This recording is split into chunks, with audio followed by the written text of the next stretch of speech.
This is the Play Your Position podcast, where we huddle up, call the plays, and inspire you to run your ball into the end zone. Are you ready to score more game-winning touchdowns in your life, business, and career? Then listen up, because it's game time, baby. Now, here's your host, Mary Lou Kaiser.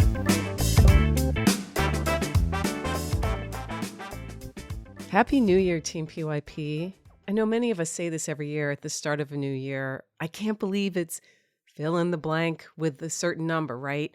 Happy 2019, happy 2020, happy 2021. There's something about this year that feels different. 2023. Now, it could stem from the fact that a lot of us are feeling like maybe the pandemic is officially behind us. This will be the first full year where we're not dealing with some aspect of it in a way that disrupts our lives. It could also be the natural result, having lost the last 2 years, and for some people, 3 years, because we weren't out of the woods in 2022, not by a long shot.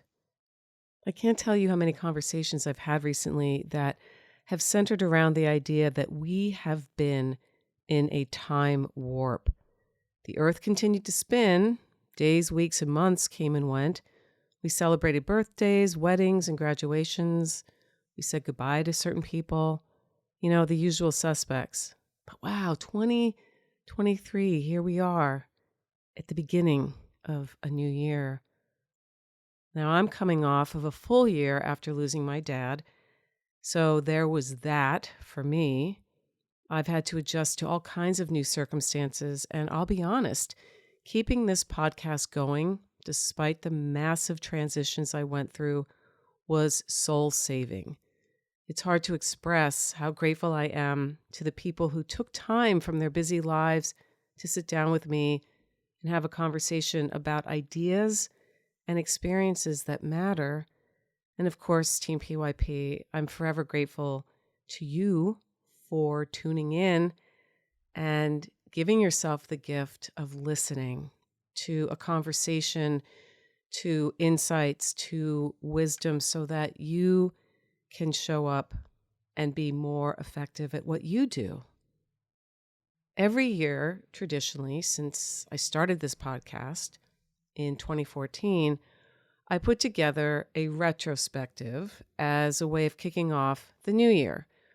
There's a phrase that I like that says, sometimes you have to look back in order to move forward. Reflection is healthy. I don't believe in living in the past, but I do believe we can learn from the past. This last year is no exception, and there's so much we can learn, again, from each one of my guests. 30 in total, 30 phenomenal individuals who say yes to leadership every day. They showed up here and were willing to sit down with me and bring me into their world, and in turn, bring you into their world as a way of deepening our collective understanding of what leadership means, how we can improve ourselves, our businesses, our relationships, our investments, our planet. If you're new here, or perhaps newer to the show, you may have caught on by now that this is a show centered around what happens when we choose to answer the call to leadership. Sometimes that choice is intentional, and sometimes that choice is unconscious. The clips you're about to hear represent a beautiful variety of folks from different backgrounds, different countries, different ages and educational levels. When we take the time to really listen, their stories and insights can educate us about new ways of working, about what's happening to our planet, about how marketing and finance and digital platforms are changing and what those changes mean to what we're doing. My intention behind putting this retrospective together is to inspire you to think about where you're at right now, where you want to go this year, and ultimately give you some food for thought in relation to answering the following question for yourself. In what ways will you answer the call to leadership this year? In what ways will you answer the call to leadership this year? That's a big question. It's an important question. It's one I ask myself not just once for the whole year, but at least once a quarter. And if I'm really on my game, I'm asking it of myself every single day. Now, I'll be honest, I don't come close to doing that daily, but I have trained my brain to pay attention to showing up and what it means to show up. So without further ado, Team PYP, I present to you the voices of my 30 phenomenal guests who showed up, who gave us wisdom and encouragement and reminders that it's okay that we don't get it right every time, that we can bounce back, that we can rebuild, that we can build something new from scratch.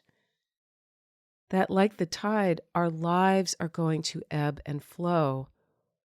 And at the core of it all is to remember that you are a leader, and in turn, you show up in service and in love. Enjoy today's episode, and I'll catch you on the other side. Well, this is where having a team of mentors around you is so critical, because sometimes we're so deep inside the jar that we just cannot read the label. And having these people who offer other ideas and other perspectives really helps strengthen us.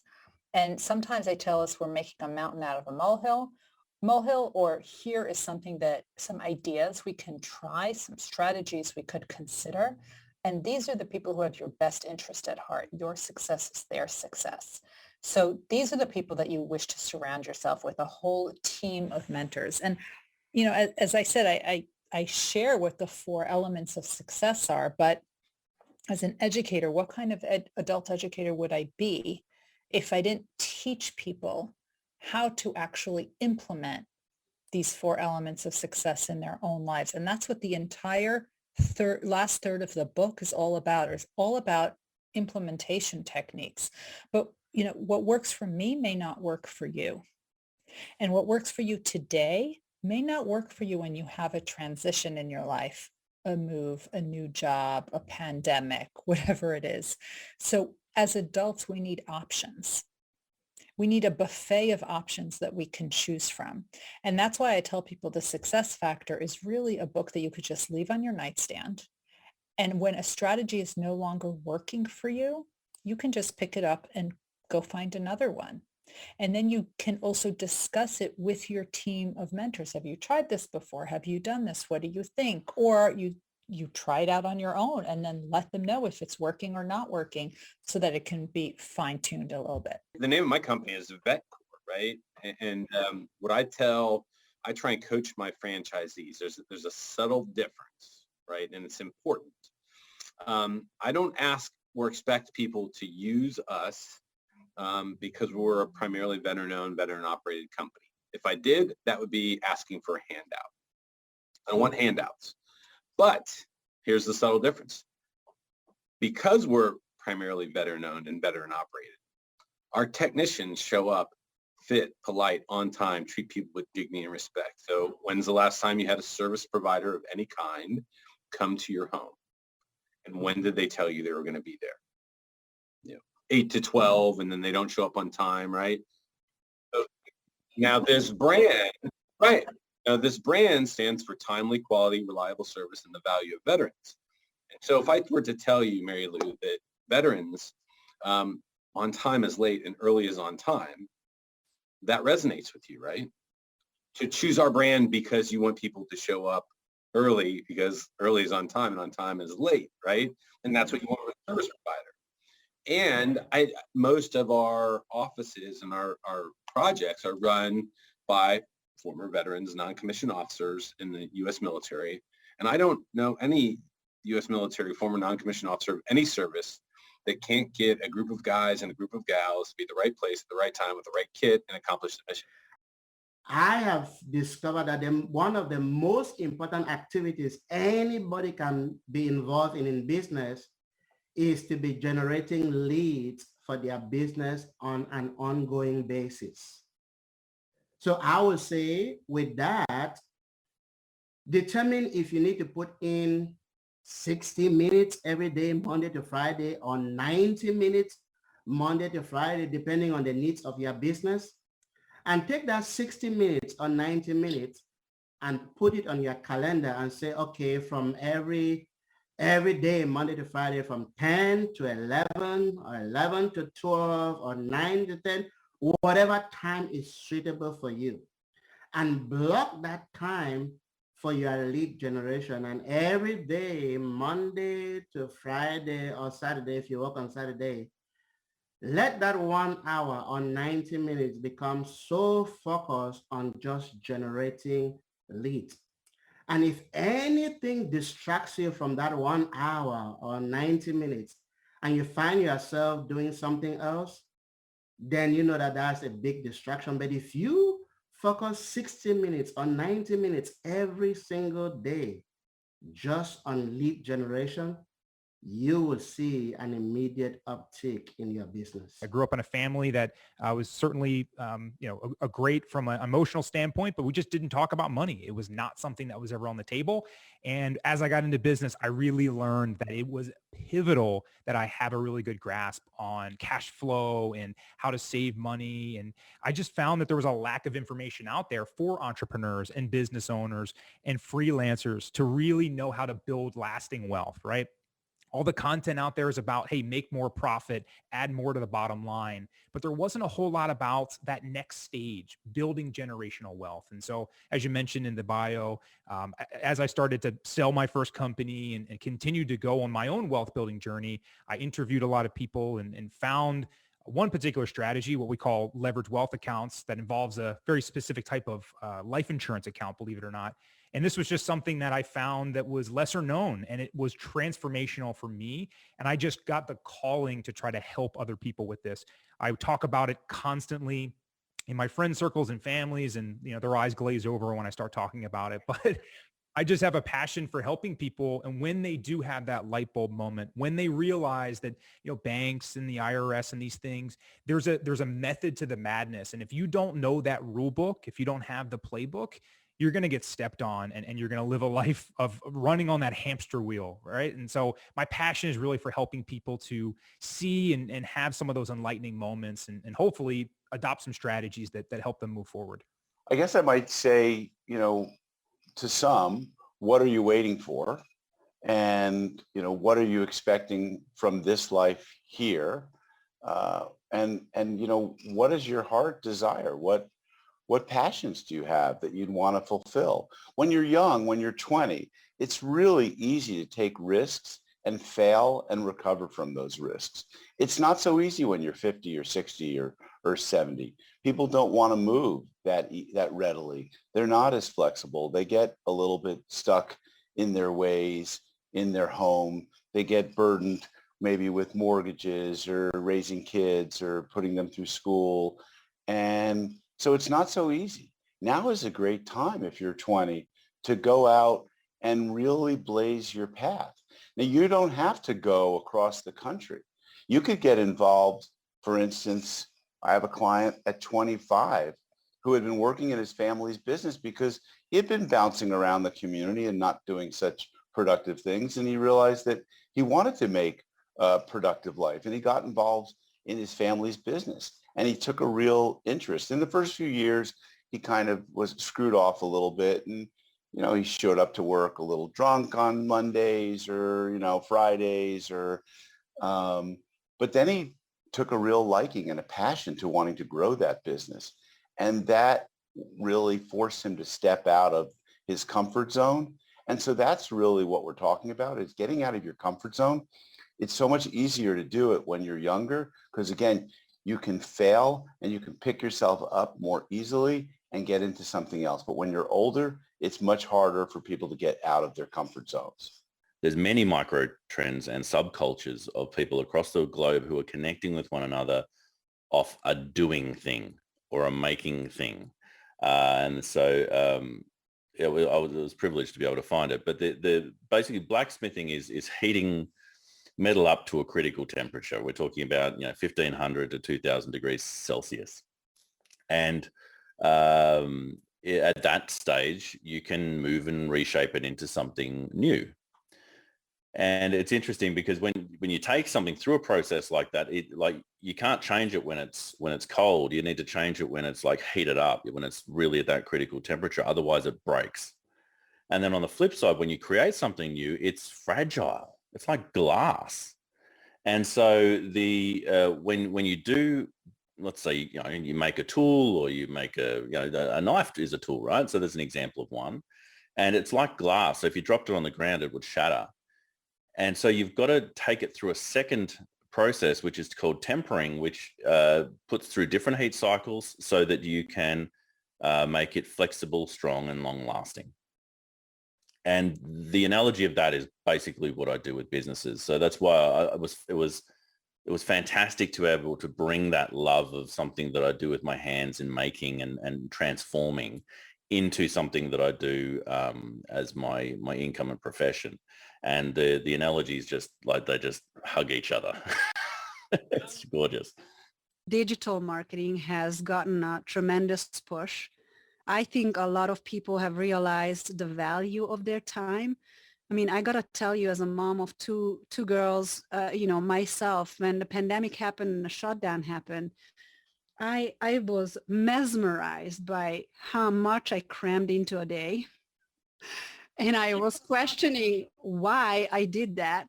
And I vowed that I will never do that again. And as soon as the world opened up, we're doing it again. It's just we're doing so much all the time.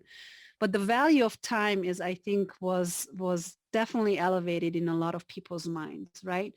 And then also, just having to switch to the virtual world in terms of meetings even. You're questioning, why was I spending so much time in traffic meeting people face to face? Yet there's a yearning for the community. There's yearning for that face to face as well. But I got to tell you, the first time I got out after the pandemic was for a craft feast that we organized for our employees. And we are virtual, so we had to fly in some people from out of state. And we're here in Maryland, so the Maryland blue crabs are a really fun, exciting ways to invite some people out of state to enjoy Maryland. I gotta tell you that when that was finished, I didn't even come home. I went to my parents' house in Rockville, and I felt like somebody just put me in a boxing ring and literally beat me to oblivion, because I was so exhausted getting back into the world and doing the social interaction face to face that I didn't even know what my name was. I was so tired. I think it was like 5 p.m. and I went to bed and I slept like 10 hours straight because I was drained. When I first got in the laundromat industry, I was so proud to own a business that I didn't care what it was. And once again, I've never been, I went to a very average high school, graduated in the bottom third of my class. I'm probably the least likely to be voted, the most likely to be successful. And I can't believe I just said that without butchering that.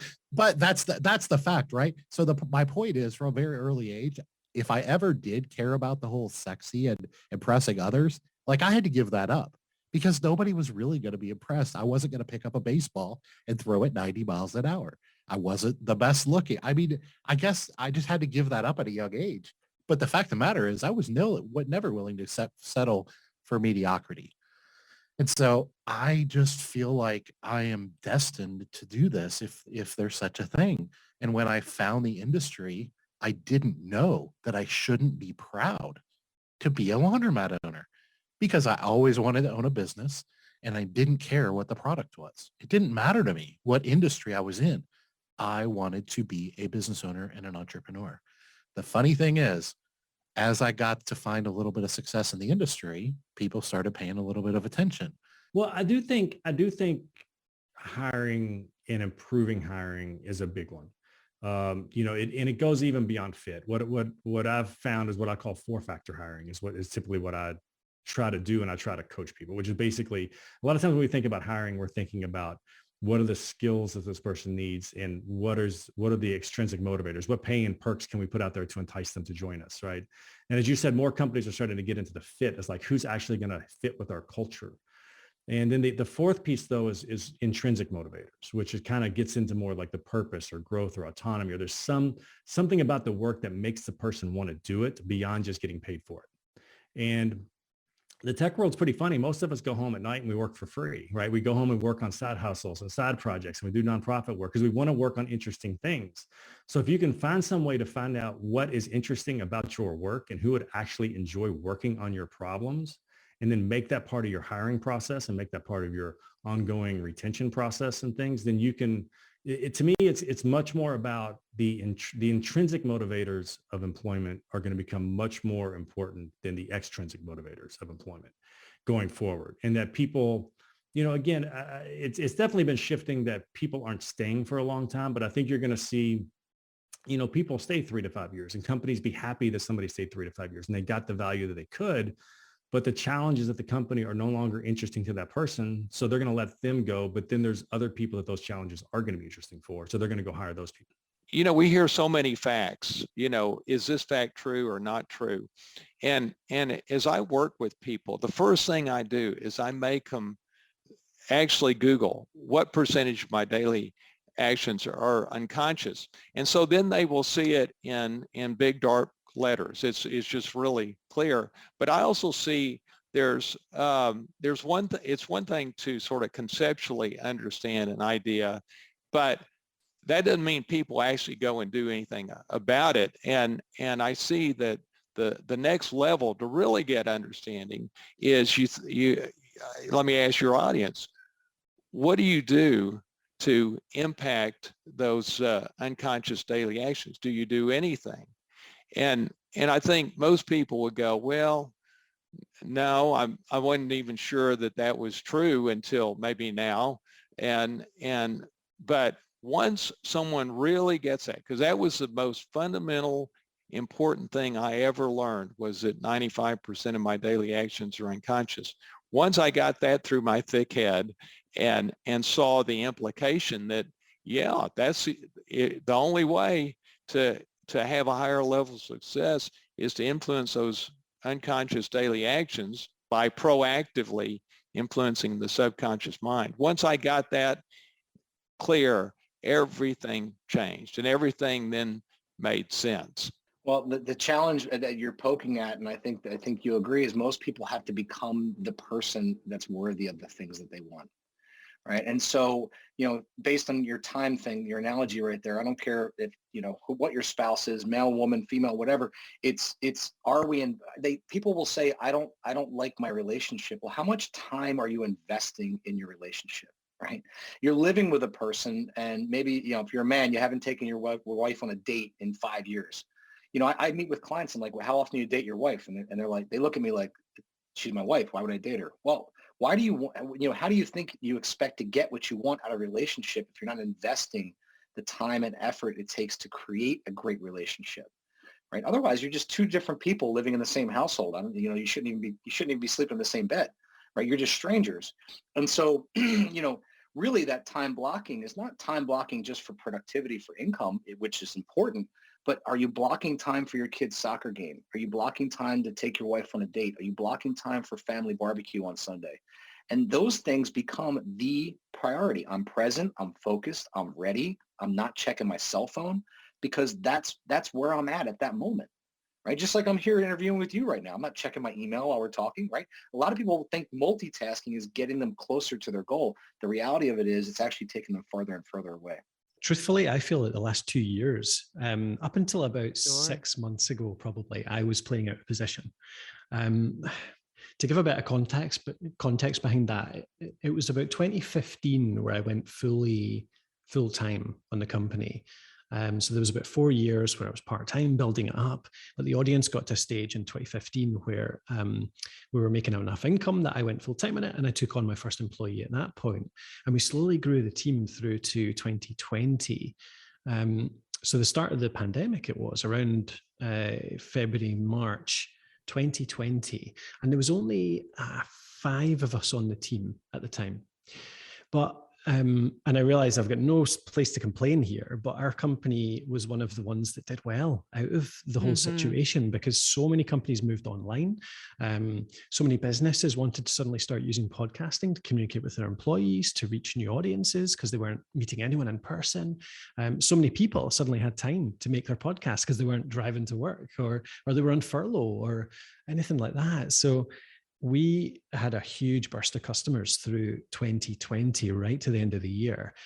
And we struggled to handle it in terms of the influx and keeping the app running well. And thankfully we did, but it was hard and we had to hire pretty fast. And I've got no formal training in management. I've got no formal training in running a company. I was happy doing it the way we were, growing organically and learning as we go. But that was a crash course through that year, from March 2020 through to probably middle of 2021. We help clients, we look at it through really 3 centers of intelligence that are important in this transformation to really go from being limited to continue growing. And that's a financial intelligence component, a productivity intelligence component, and a leadership intelligence component. So we use Kolbe and the Enneagram here internally and with clients because we believe that understanding yourself and other people, how you're wired from a personality perspective, and Kolbe measures cognitive strengths. It's how you instinctively act or behave. Those are 2 different dimensions of emotional intelligence, understanding yourself and each other.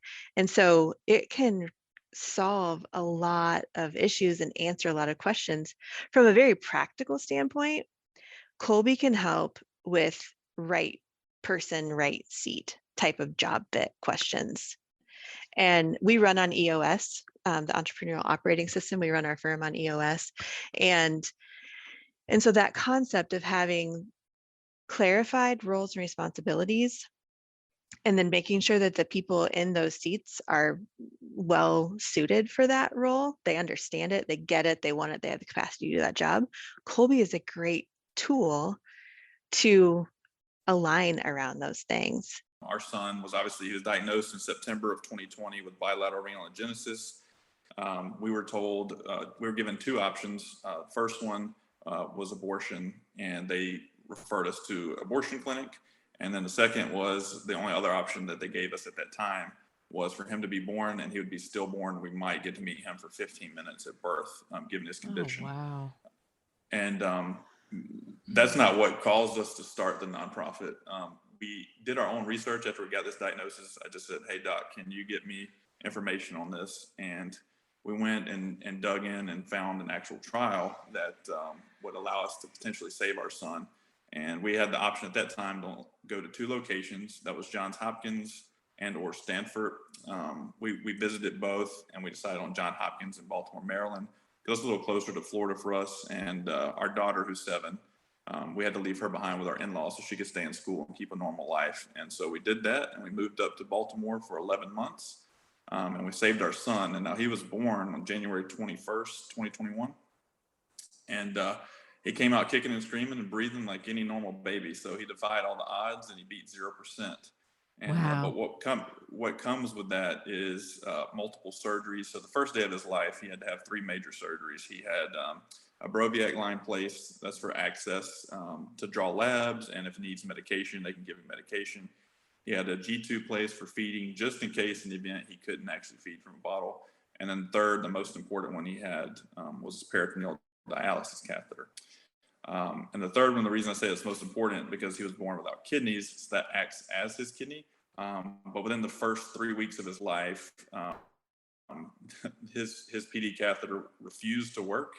It got occluded, and what that means is it got stopped up due to the tissue inside him, and we could not use that catheter. So he had to go back and have 3 to 4 additional surgeries on that PD catheter, and it nearly cost him his life. So that's where I made the decision. In the 3rd revision surgery, I was like, you know what, if there's any way for any future family we can make this better, we're going to do it. So we started working on the nonprofit, and now we're working on designing a new peritoneal dialysis catheter specifically for infants. The normal, again, default network, it's called, of your brain is to be in, if you're not actively thinking about something, your brain goes into this normal pattern of thinking about the past or worrying about the future. So rumination and worry and stress, again, these are normal survival mechanisms, but we can learn how to redirect those thought processes using just the fact that we notice them. So say you had a negative conversation with someone yesterday and it just keeps playing in your head. I wish I hadn't said that. Why did I do those things? Noticing it when it's happening, and again, doing a breathwork practice to downregulate that nervous system, because those are fight flight responses that are being triggered and creating that pattern. So noticing, labeling it, which is just naming that feeling that you get, like, okay, so, I had that conversation with Joe yesterday and it went south, and I think he's, angry with me and I can't stop wishing I didn't do it. So, just recognizing what's going on, and then, okay, what is this really about? And maybe it's about feeling like you're not enough, you're not good enough at your job, or feeling of really, what's the deeper feeling that's causing this stress response? Typically it's insecurity about something, or, self-judgment, self-blame, these normal base emotions that we carry with us, and they're hidden in there and they come out in these different ways. Was hired by, it was a nonprofit or not-for-profit. I was hired by them to do a new venture, an endeavor. And so I walked through, we formed a steering committee of people who wanted to grow this new portfolio, this new business stream. And we kind of worked on it. It's not in my strengths. They did the white paper and the executive summary and all those wonderful things that we're supposed to do. And inside, my gut was saying, okay, I'm writing with the wrong hand here. I know they're saying, yes, we want to do this, but I feel more like a dog on a rope when the other end is anchored to concrete and they're saying run, and I'm running flat out knowing what's going to happen. And I shared with my confidants, my trusted colleagues, friends, and I described that, and they said, well, why don't you quit running? Why don't you just cut the rope and call it a day? And I said, I wish I could, but I'm not really good at quitting that kind of stuff. Even if I know in my spirit that they're not going to like the answer, I have to do what I was hired to do. And sure enough, 8 months in, I reached the end of the rope. And basically a month, and it was one of those classic partings. We're not going to terminate you. We're not going to say that you didn't do your job, but you're going to be allowed to leave. Here's the door. Don't let it hit you on the way out. One very fascinating thing that we saw during the pandemic was a true evolution of media consumption that usually would have taken 10 to 15 years to happen. Our older generations overnight went online to social media. It literally was, okay, this is the only way I'm going to be able to stay in touch with family. This is the only way I'm going to be able to see what information I need to see. And they were on social media overnight. But one of the very key phenomenons that also took place is a reintroduction of traditional elements to our younger generations as if they were new platforms. So they went in and they started looking at, local TV and radio. There's a local TV station that will tell me what my counts are, what in my town for COVID. And who knew, right? And yeah, local TV will give me this update. Local radio on my drive in. Did you guys know that these morning shows will tell me what's going on? And these different, it's crazy to me, these things that took place. But young generations all of a sudden rediscovered that there was some traditional platforms that had some information that they wanted. And the older generations discovered the social platforms and the digital platforms of the information that they wanted. The very fascinating thing too, one extra layer to this, is our older generations didn't get rid of the consumption of traditional formats. They just added what they were consuming their media by. And the same thing happened with the younger generation. They didn't stop being on social or Instagram or any of those things, Snapchat, any of those other things that they've been on. They just added. And so now they have become consumer habits. So we can't ignore an omni-channel approach.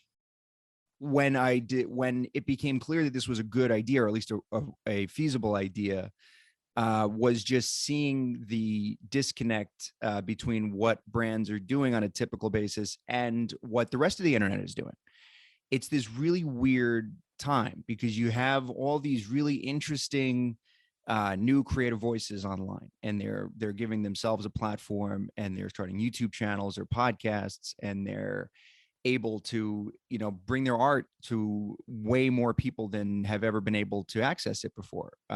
So that kind of explosion, that plethora of new voices is really exciting. At the same time, in the branding industry, you have what some people are calling an existential crisis, where they don't know how they're going to continue to reach people because the decibel level of ads has gotten to such a crazy volume that people can't hear it. They can't see it. They have banner blindness and they skip ads right away. And 95% of YouTube pre-roll ads are skipped after the 5-second marker.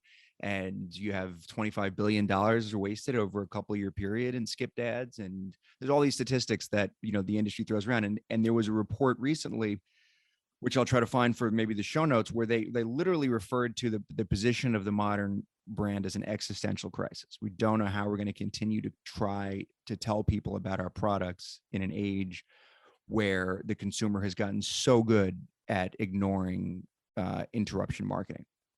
So, and you can picture that play out over the next 5, 10, 15 years. Where's that going to go? It's only going to get harder and harder for brands to find ways to annoy us. My sort of favorite story to share on this lane is, of course, at the beginning of COVID, my company was taking a nosedive, like 30% loss in a month type thing. And I had the CFO telling me I have to lay people off, which I'd never done before. I had, we had no money coming in or a third less money coming in. And so we really had to figure out a lot of stuff in that moment, as did most business leaders that were going through it. But what I learned as a leader for myself in that moment, I was just so upset, and I was crying and, like concerned and all the things. And out of the blue, a friend of mine who I barely knew at that time, texted me and said, "How quickly can you add 50 people to your team?" And I was like, what? Like, it just came out of nowhere. And it wound up turning into nothing. Like PPP came through the next day, we could have slogged through the rest of it, and we wound up not even taking a loss for the year. So it was great. But what I learned in the moment was I needed hope in that moment, is what I needed as a leader to get me through it, to get my head clear enough to think through what we're going to do with my leadership team. Well, so ransomware works a couple different ways. There are instances where they are taking your stuff and taking it off site. Okay. But in a lot of instances, what they're doing is they're encrypting it on your machine. So at this point, it's absolutely useless to you. There's nothing you can do with it unless you have the very complicated or even simple encryption key. You can't undo it. And so imagine you have just your wedding photos, right? That's always important to everybody. And they were on your computer, and all of a sudden the next day you click on it and it doesn't do anything and it's encrypted. Your game's over. The only way out of it's going to be to have a backup, because you're not going to pay the ransomware, because to be very honest, even if they said they just wanted $1,500 from you in cryptocurrency, as soon as you give it to them, it's their choice whether they want to help you or not help you. And if they're the type of people that are doing these bad things, ransomware, they're not going to help you. And then the other thing, to be really honest with you, today it's ransomware. What's it going to be tomorrow? I don't know what it's going to be, Mary Lou, but it's going to be something even trickier. And so once again, I go back to the basics of, you got to back up everything. If it's important, back it up. If it's the family photos, if it's documents, it's your tax returns, whatever, business documents, you got to make sure you got them in a couple of places. It's the safest thing you can do for yourself and for your family and your community, or the people you work with. Well, There've been several times. And so just calling up one is always something that's going to be, you try to find the right one for the right thing. But in my life, there's been numerous times that the clock was running and I needed to score. And I had to call on friends and my own experiences until I searched the right play, the right idea to get the ball across the goal line. And one of the ideas came about when I left United Airlines to take another job. I joined United because it was the friendly skies, but 18 years later, it wasn't. And so I made the tough decision to move on to another position that could give me what I was looking for and give me the challenges that I needed. And so I took the risk and joined Brit Airways from United Airlines. I would have been their next vice president, their senior vice president of marketing, and son of the man who made United Airlines what it was when I was there. Bill Patterson came to my going away party and let me know, if you want to come back, there's always going to be a place for you here. But I knew I would likely never be president of United Airlines. And I didn't want to be the one turning out the lights, and it was headed in a direction that was different from the United Airlines I started with. So I find it interesting, as you will, that just when human beings need the information to survive themselves, it's there. It's there. And it's hidden in the now very clear evolutionary timeline of our species. We are here to shine a light on that, and the data is there for us to learn about ourselves for the first time. Self-discovery for the entire human species to determine a couple of interesting things. Here it is. We're not flawed in any way, and I better be able to come up with something good to back that up. Well, I think I can. What's easier for Mary Lou to hear? We're flawed, or we are gravely injured and emotionally exhausted beings? There's something that happened pre-COVID that's important to kind of just give some thought and understanding about, and that is even pre-COVID, and this is somewhere around 2016, maybe 2017, that the rate of change in the world for the first time ever exceeded a human's ability to adapt to that rate of change. So if you think about this, since the creation of person, you know, and however you think about that, if that's 6,000, 60 million, I mean, whatever time frame that is, but since the start, there's never been a time in the world where things changed so fast that humans could not adapt to it.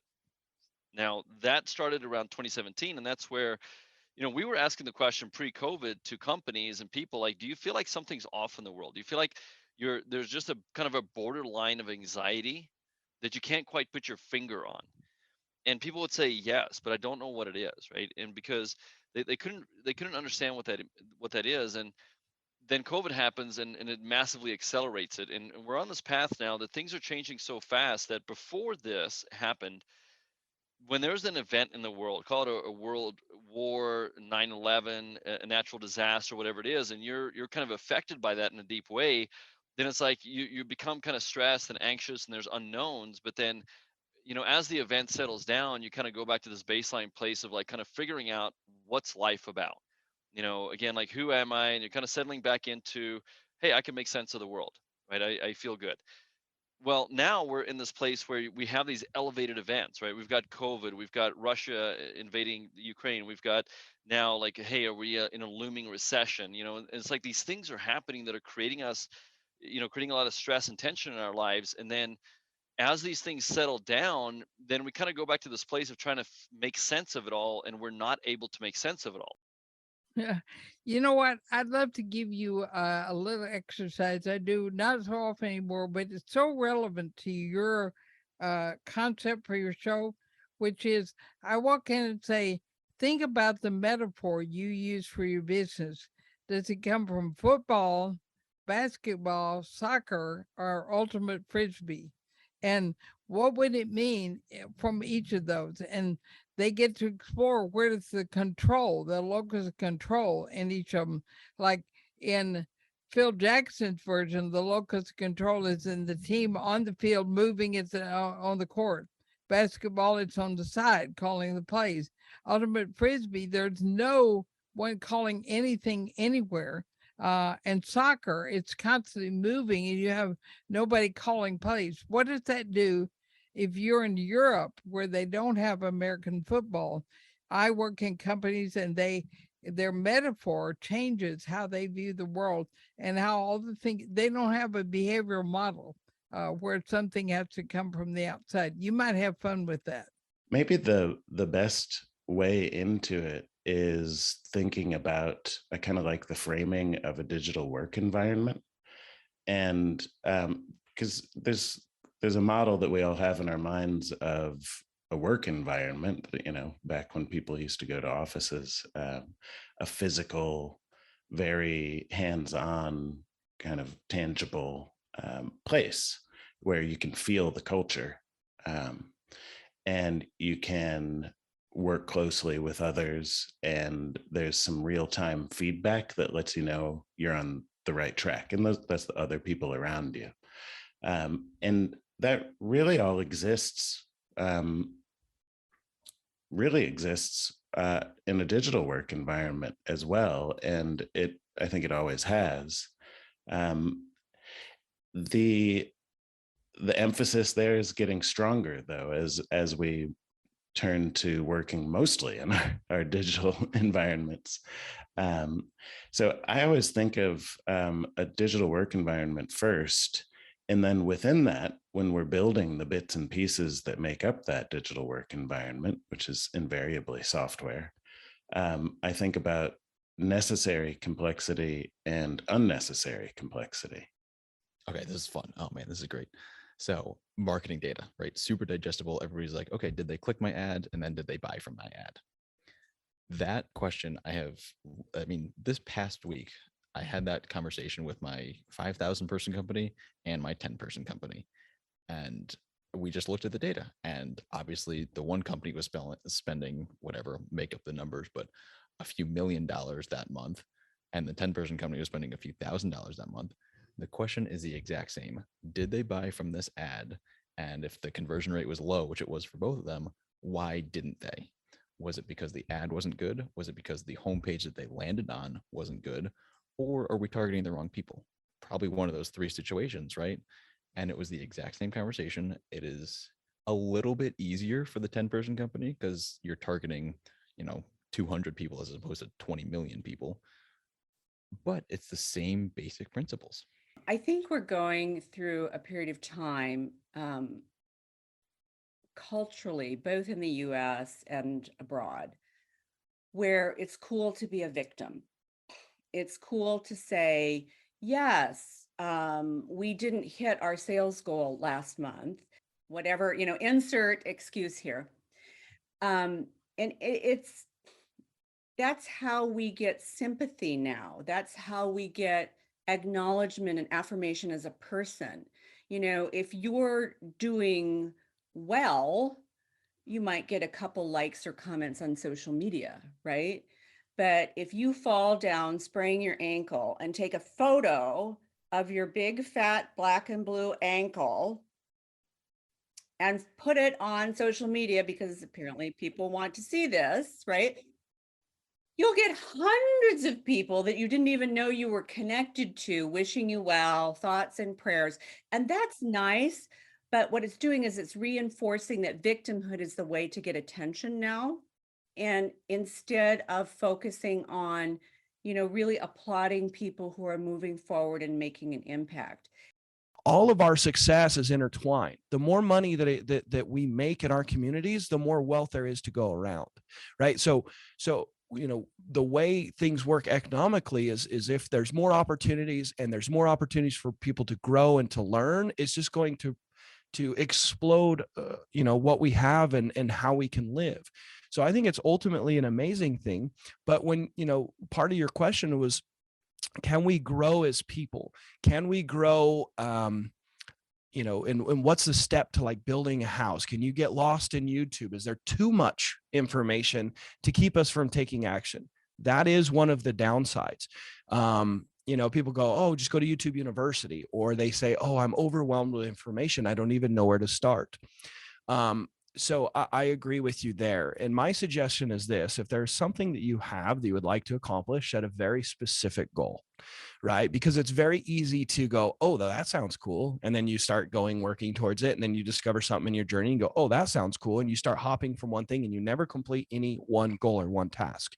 And I think that the discipline of getting from point A to point B, the destination you wanted to get to, having that discipline to go all the way, is going to be very significant to someone's success and being able to put on the blinders and just make it happen. That's when we start to dive deep and be resourceful and find ways to accomplish our goals. Small to medium businesses don't have access to corporate level thinking when it comes to marketing. And what that's creating is this negative cycle where they understand their operating market, they have some sort of business plan, they secure some budget, and they jump straight into tactics. And without doing the foundational work to prepare you for strategic marketing, those results are going to be very up and down. There's going to be a lot of waste. And then we have this culture now where a lot of SMBs just believe that marketing doesn't work, that it's a black hole. So we wanted to do something about that. We thought there had to be a way where we could make marketing transparent, easier to understand for small business, and something that SMB leaders could participate in with confidence. So we put together a framework as to how small to medium businesses can attack marketing. They need some support to do that. But our framework is really about understanding what strategic marketing is, all of the work you need to do to prepare for an engagement, and making sure that when you do start spending money through digital marketing or through campaigns, you've got a high level of confidence that those things are going to work, and trying to build back confidence in marketing for small businesses, because it really is at an all-time low at the moment, which I hate. That really hurts me, Mary Lou. Because creatives run the gamut of roughly a 5-year career. Some last a little bit, some last longer, but by and large, it's about 5 years of doing the job. And by the way, some of it's because it's an exhausting job working in that, you're driving in a car 150 miles an hour, 24/7, and it never ends. So when you're at that pinnacle of your career, it kind of burns you out. You get a little bit tired, and to have the stamina to do it for a long time, it's tough. It's really tough. So you got to understand who those players are and how do you connect with them. And the way you connect with them is you understand their names. What shows have they worked on? Who do they work with? You're not going to get to, I use the example of Joss Whedon all the time, although that's probably a little dated. But are you going to get to Joss Whedon? Probably not. Are you going to get to his staff writer who has worked on 3 or 4 shows he's produced in the past? Maybe. Are you going to get to the assistant? Of course you are. And you're going to have to make those connections. And how do you do it? And how do you use those connections to help propel your career into some place where you're doing a job that is inside the industry? Don't be a bartender. Don't be a waiter. Don't be an Uber driver. That's not going to get you a job as anything in this business. Maybe an actor, but it's very uncommon. And if you're an actor, you need to know who the casting directors are, not the directors, and definitely not the producers. The directors might give you a job, but the producers will never, ever get you a job as an actor unless they're a producer, writer, hyphenate. But if you're talking to a producer, they're only there to get in your pants. It's that simple. They're not going to get you a job. And there you have it. Another incredible year of conversations with people who show up every day to lead because they want to, because it matters, because our lives depend upon it.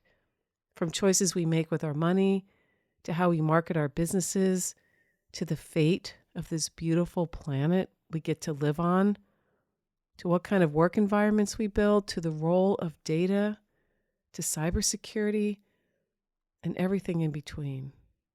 All of these require leadership. All of these require us to show up, to play our positions. In what ways will you answer the call to leadership this year? In what ways will you answer the call to leadership this year? This is Mary Lou Kaiser. Thanks so much for listening to another episode of the Play Your Position podcast. Remember, it is always a great day to get out there and play your position. We'll see you next time. Here at the Play Your Position podcast, we believe that the road to self-mastery and a life well lived starts with answering the call to leadership. That's when the fun really begins. Send this episode to any friends who might need to hear the inspiration and ideas you heard today. And feel free to rate and review us on your favorite podcast platform.